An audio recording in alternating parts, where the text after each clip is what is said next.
स्कंद कहते हैं। अब मैं विभक्तार्थों से युक्त कारक का वर्णन करूंगा। ग्रामोस्ति, ग्राम है। यहाँ प्रातिपदिकातार्थ मात्र प्रथमा विभक्ति हुई। विभक्तार्थ में प्रथमा होने का विधान पहले कहा जा चुका है। हे महार्क, इस वाक्य में जो महार्क शब्द है उसके संबोधन में प्रथमा विभक्ति हुई है। संबोधन में प्रथमा का विधान पहले आ चुका है। यह नवमी विष्णु श्रीयास, मैं यहाँ लक्ष्मी सहित भगवान विष्णु का स्तवन करता हूँ।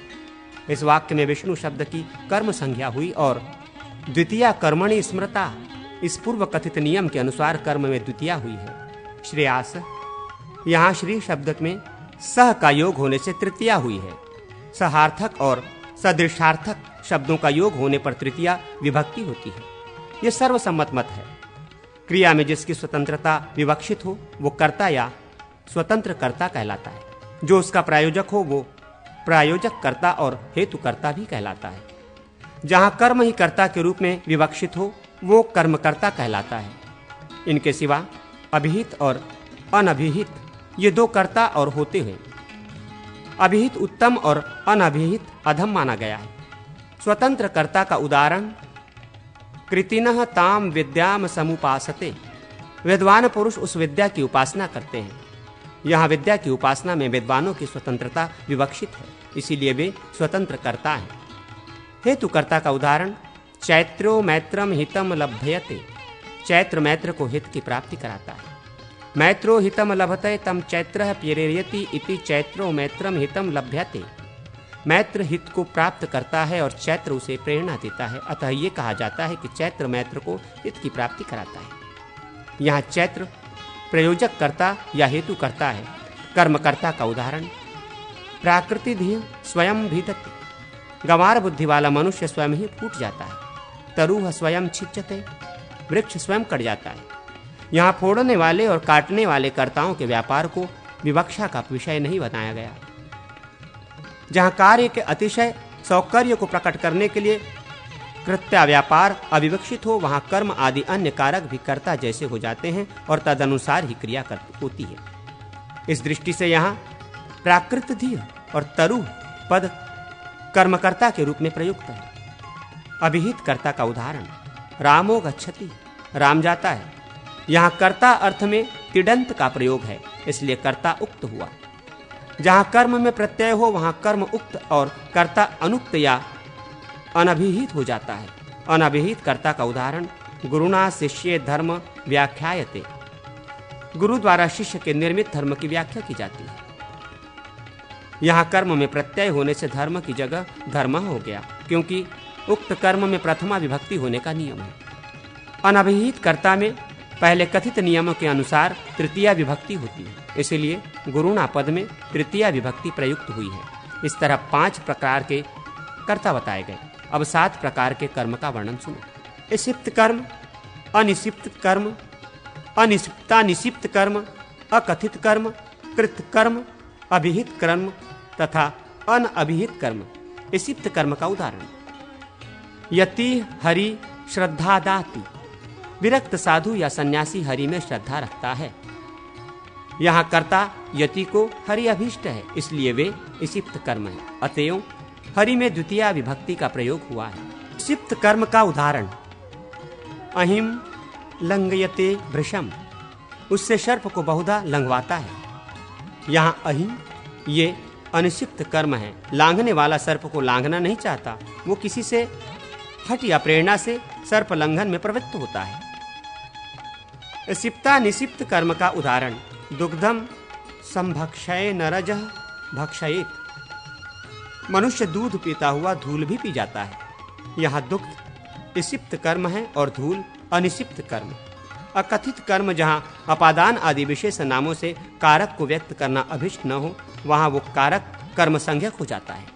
यथा गोपालः गाम पयम दोग्धि, ग्वाला गाय से दूध दूहता है। यहाँ गाय अपादान है, तथापि अपादान के रूप में कथित न होने से अकथनीय हो गया और उसमें पंचमी विभक्ति न होकर द्वितीया विभक्ति हुई। कृतकर्म जहाँ प्रयोजक कर्ता का प्रयोग होता है वहाँ प्रयोज्य कर्ता कर्म के रूप में परिणित हो जाता है। यथा गुरु शिष्यम ग्राम गमयेत, गुरु शिष्य को गांव भेजे।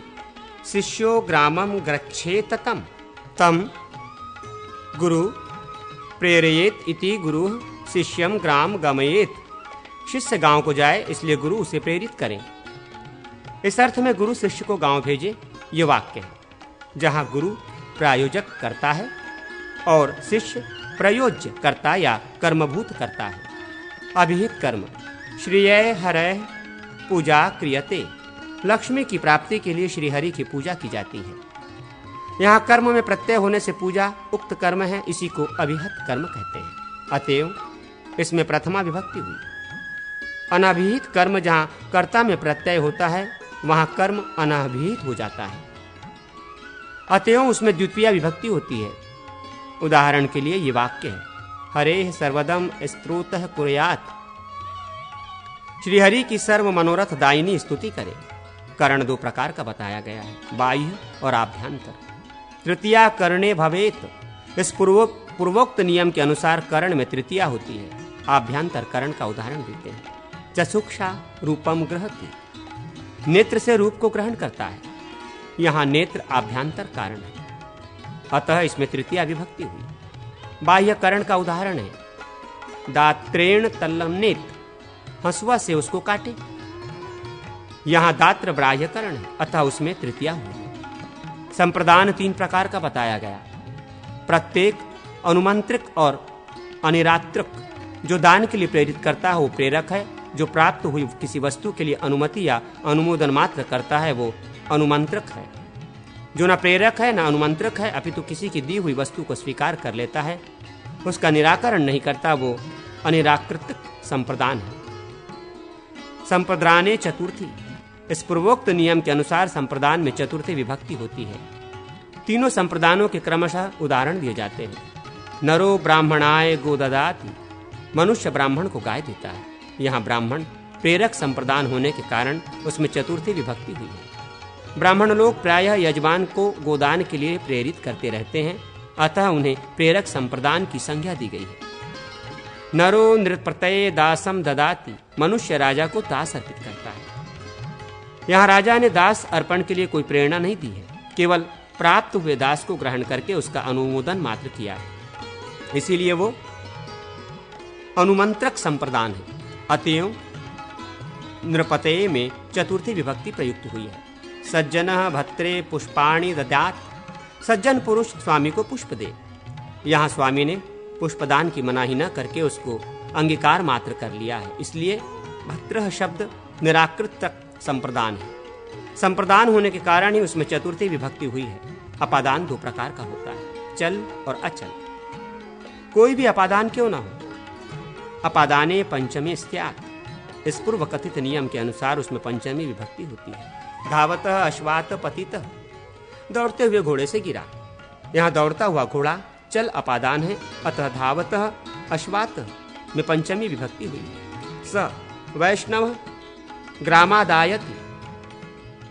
वो वैष्णव के गांव से आता है। यहाँ ग्राम शब्द अचल अपादान है, अतः उसमें पंचमी विभक्ति हुई। अधिकरण चार प्रकार के होते हैं, अभिव्यापक, औपलेशिक, वैश्विक और सामीप। जो तत्व किसी वस्तु में व्यापक हो वो आधारभूत वस्तु अभिव्यापक अधिकरण है तथा दग्धीधृतम दही में घी है, तलेषु तैलम देवार्थम तिल में तेल है जो देवता के उपयोग में आता है। यहाँ घी दधी में और तैल तिल में व्याप्त है, अतः इनके आधारभूत दही और तिल अभिव्यापक अधिकरण है।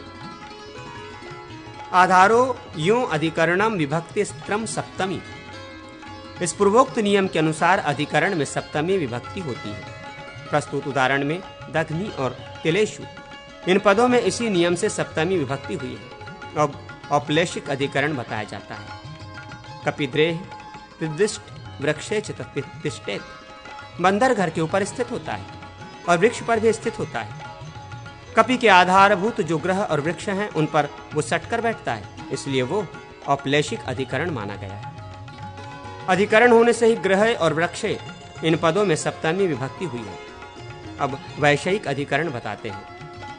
विषयभूत अधिकरण को वैषयिक कहते हैं। यथा जले मत्स्य, वने सिंह। जल में मछली, वन में सिंह। यहाँ जल और वन विषय हैं और मत्स्य तथा सिंह विषयी, अतः विषयभूत अधिकरण में सप्तमी विभक्ति हुई। अब सामीप्यक अधिकरण बताते हैं। गंगया घोषो वसति, गंगा में गौशाला वसती है। यहाँ गंगा का अर्थ है गंगा के समीप, अतः सामीप्यक अधिकरण होने के कारण गंगा में सप्तमी विभक्ति हुई। ऐसे वाक्य औपचारिक माने जाते हैं जहाँ मुख्यार्थ बाधित होने से उसके संबंध से युक्त अर्थांतर की प्रतीति होती है। वहाँ लक्षणा होती है। गौहारिक इत्यादि स्थलों में गो शब्द का मुख्यार्थ बाधित होता है, अतः वह स्वसदृश को लक्षित कराता है। इस तरह के वाक्य प्रयोगों को औपचारिक कहते हैं। अनभिहित कर्ता में तृतीया अथवा षष्ठी विभक्ति होती है। यथा विष्णु संपूज्यते लोके, लोगों द्वारा विष्णु पूजे जाते हैं। यहाँ कर्म में प्रत्यय हुआ है, अतः कर्म उक्त है और कर्ता अनुक्त। इसलिए अनुक्त कर्ता लोक शब्द में तृतीया विभक्ति हुई है। तेन गंतव्यम तस्य गणवंत्यम, उसको जाना चाहिए। यहाँ उपर्युक्त नियम के अनुसार तृतीया और षष्ठी दोनों का प्रयोग हुआ है। षष्ठी का प्रयोग कृदंत के योग में ही होता है। अभिहित कर्ता और कर्म में प्रथमा विभक्ति होती है, इसलिए विष्णु में प्रथमा विभक्ति हुई है। भक्त हरि प्रणमेत, भक्त भगवान को प्रणाम करे। यहाँ अभिहित कर्ता भक्त में प्रथमा विभक्ति हुई और अनुक्त कर्म हरि में द्वितीया विभक्ति। हेतु में तृतीया विभक्ति होती है। यथा अन्नेन वसेत, अन्न हेतु कहीं भी निवास करे। यहाँ हेतु भूत अन्न में तृतीया विभक्ति हुई। तादर्थ में चतुर्थी विभक्ति कही गई है। वृक्षाय जलम, वृक्ष के लिए पानी। यहाँ वृक्ष शब्द में तादर्थ प्रयुक्त चतुर्थी विभक्ति हुई। परि, उप, आंगी आदि के योग में पंचमी विभक्ति होती है। यथा परिग्रामात पुरा बलवत वष्टोयम देव, गांव से दूर हटकर देव ने पूर्व काल में बड़े जोर की वर्षा की थी। इस वाक्य में परि के साथ योग होने के कारण ग्राम शब्द में पंचमी विभक्ति हुई है। द्विगवाचक शब्द, अन्यार्थक शब्द तथा ऋते आदि शब्दों के योग में ही पंचमी विभक्ति होती है। यथा पूर्वग्रामात ऋते विष्णु न मुक्ति इतराहरे। पृथक और बिना आदि के योग में तृतीया एवं पंचमी विभक्ति होती है। जैसे पृथक ग्रामात, यहाँ पृथक शब्द के योग में ग्राम शब्द से पंचमी और पृथक विराहेण, यहाँ पृथक शब्द के योग में विहार शब्द से तृतीया विभक्ति हुई। इसी प्रकार विना शब्द के प्रयोग में भी जानना चाहिए। विनाश्रिया, विनाश्रिया, यहाँ विना के योग में श्री शब्द से तृतीया और विनाश्रिय, यहाँ विना के योग में श्री शब्द से पंचमी विभक्ति हुई है। कर्म प्रवचनीय संज्ञक शब्दों के योग में द्वितीया विभक्ति होती है। जैसे अन्वर्जुनम योद्धारः, योद्धा अर्जुन के सन्निकट प्रदेश में है। यहाँ अनु कर्म प्रवचनीय संज्ञक है। इसके योग में अर्जुन शब्द में द्वितीया विभक्ति हुई। इसी प्रकार अभितः, परितः आदि के योग में भी द्वितीया होती है। यथा अभितो ग्राम मिरितम, गांव के सब तरफ कह दिया गया है। यहाँ अभितः शब्द के योग में ग्राम शब्द में द्वितीया विभक्ति हुई है। नमः, स्वाहा, स्वधा, स्वस्तिक एवं वषट आदि शब्दों के योग में चतुर्थी विभक्ति होती है। जैसे नमो देवाय, देव को नमस्कार है। यहाँ नमः के योग में देव शब्द में चतुर्थी विभक्ति प्रयुक्त हुई है। इसी प्रकार ते स्वस्ति, तुम्हारा कल्याण हो। यहाँ स्वस्ति के योग में युष्मद शब्द से चतुर्थी विभक्ति हुई। युष्मद शब्द को चतुर्थी के एक वचन में वैकल्पिक ते आदेश हुआ है। तमुन प्रत्ययार्थक भाववाची शब्द से चतुर्थी विभक्ति होती है। जैसे पाकाय याति और पक्तये याति, पकाने के लिए जाता है। यहाँ पाक और पक्ति शब्द तुमर्थक भाववाची है। इन दोनों में चतुर्थी विभक्ति हुई। सहार्थ शब्द के योग में हेतु अर्थ और कुत्सित अंगवाचक में तृतीया विभक्ति होती है। सहार्थ योग में तृतीया विशेषण वाचक से होती है। जैसे पितागात सह पुत्रेण, पिता पुत्र के साथ चले गए। यहाँ सह शब्द के योग में विशेषण वाचक पुत्र शब्द से तृतीया विभक्ति हुई। इसी प्रकार गदया हरि, भगवान हरि गदा के सहित रहते हैं। यहाँ सहार्थक शब्द के न रहने पर भी सहार्थ, इसलिए विशेषण वाचक गदा शब्द से तृतीया विभक्ति हुई। अक्षणाकाण आंख से काना है, यहाँ कुत्सित अंगवाचक अक्षी शब्द है, उससे तृतीया विभक्ति हुई। अर्थेन निवसेद भृत्यः, भृत्य धन के कारण से रहता है, यहाँ हेतु अर्थ है धन। त्वदाचक अर्थ शब्द से तृतीया विभक्ति हुई। कालवाचक और भाव अर्थ में सप्तमी विभक्ति होती है, अर्थात जिसकी क्रिया से अन्य क्रिया लक्षित होती है। त्वदाचक शब्द से सप्तमी विभक्ति होती है। जैसे विष्णु नते भवन में मुक्ति, भगवान विष्णु को नमस्कार करने पर मुक्ति मिलती है। यहाँ श्री विष्णु की नमस्कार क्रिया से मुक्ति भवन रूपा क्रिया लक्षित होती है, अतः विष्णु शब्द से सप्तमी विभक्ति हुई। इसी प्रकार वसंते स गतो हरिम, वो वसंत ऋतु में हरि के पास गया, यहाँ वसंत कालवाचक है, उससे सप्तमी हुई। स्वामी, ईश, पति, साक्षी, सुत और दायाद आदि शब्दों के योग में षष्ठी एवं सप्तमी विभक्तियां होती हैं। जैसे नृणाम स्वामी नुषु स्वामी, मनुष्यों का स्वामी, यहाँ स्वामी शब्द के योग में नृ शब्द से षष्ठी एवं सप्तमी विभक्तियां हुई। इसी प्रकार नृणामीश, नरों के ईश शब्द के योग में नृ शब्द से तथा सतानपति, सज्जनों का पति, यहाँ सत शब्द से षष्ठी विभक्ति हुई।